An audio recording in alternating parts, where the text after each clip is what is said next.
I tried recreating a professional sound designer's work.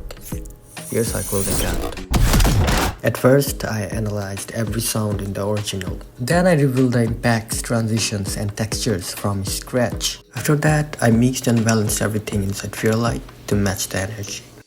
And here's my result.